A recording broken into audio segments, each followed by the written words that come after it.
everyone, and welcome to this introductory video on Surrealism.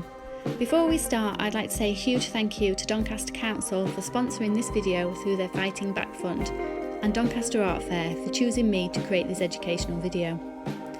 So, what is Surrealism? Like most things in the art world, the definition of Surrealism is open to interpretation. However, the most common description is, in my own words, the rejection of rational thought.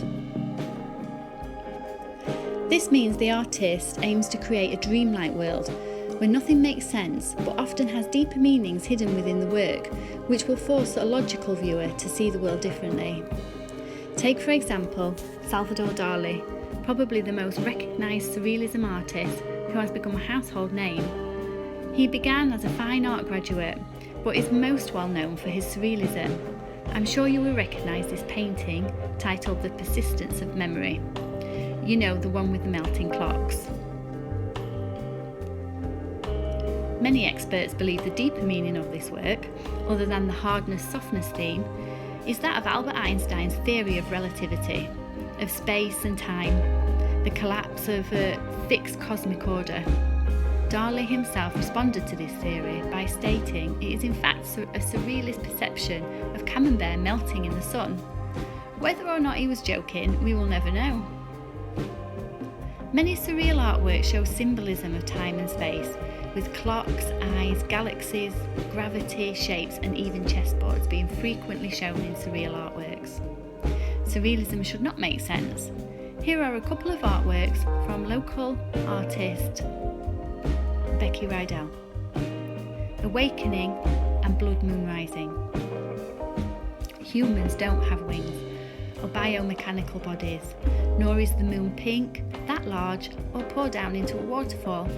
Try to think about what these pieces mean, and you should be able to look deeper into all kinds of paintings on your next trip to the gallery. Most of the time, the title of a piece will give you clues, or at least a visual description. I'll leave these up for a few seconds, so feel free to pause the video and have a think for yourself before I give you some clues. Ready? In Awakening, the figure is trapped, exposed, in distress, mechanical and seemingly tortured. What do you think the artist was trying to get across in this piece? It is important to note that all art is open to interpretation, so if you see it in a different way to others, then that's completely fine. Ready for the next one? In Blood Moon Rising, we see both a literal and symbolic image of the moon controlling the tides, ocean, time and things beyond our control. Think you have the hang of it now? Here's a few by famous artists. Some of them you may recognise. Again, feel free to pause the video while you try and work them out. Now that we know the meaning of Surrealism and have seen some examples, it is important to learn some of the history behind this movement.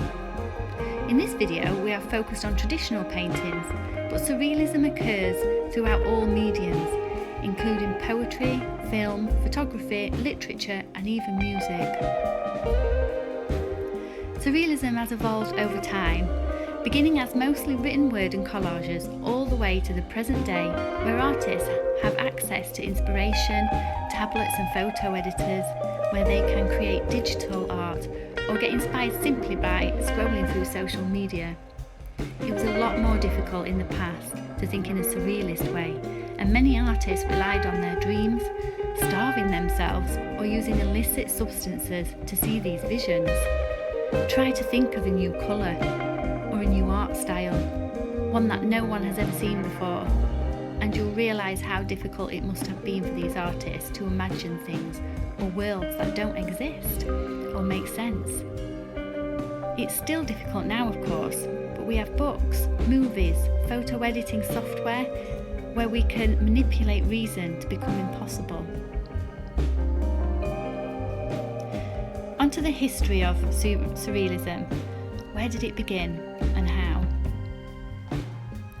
There is a lot of history here that would take hours to scratch the surface of. So this is a brief introductory account into the beginning of Surrealism. It began as a cultural movement shortly after World War I, influenced largely by existing and former members of Dada, short for Dadaism. Now that would need a whole new video of its own.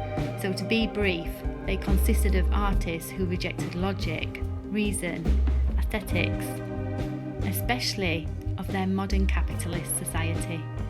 They aimed to express nonsense, irrationality, and a discontent towards war, violence, and nationalism. Dadaism was highly influenced by Cubism, Expressionism, and abstract art, which in turn led to the Surrealist movement. The term Surrealism first appeared in the March of 1917 in the form of a letter and later in a play. After this, it became a common term for describing the supernatural, strange, or otherworldly. By the October of 1924, two rival Surrealist groups had published a Surrealist manifesto. After a lot of quarrelling over which group had rights to them, André Breton and his group came out on top. Throughout the 1930s is when Surrealism reached its golden age. Salvador Dali joined the movement in 1929 and played a large part in the rapid establishment of Surrealism as a method to expose psychological truth, stripping objects of their significance and creating compelling imagery that would evoke empathy from the viewer. In modern times, Surrealism is largely embraced by all societies and cultures. It remains a talking point for many and encourages people to discuss the arts. Thank you to Sasha Gray from the New Fringe Doncaster for speaking on my behalf, and thank you for watching this video. Be sure to give it a thumbs up if you liked it or learnt something new. Thank you.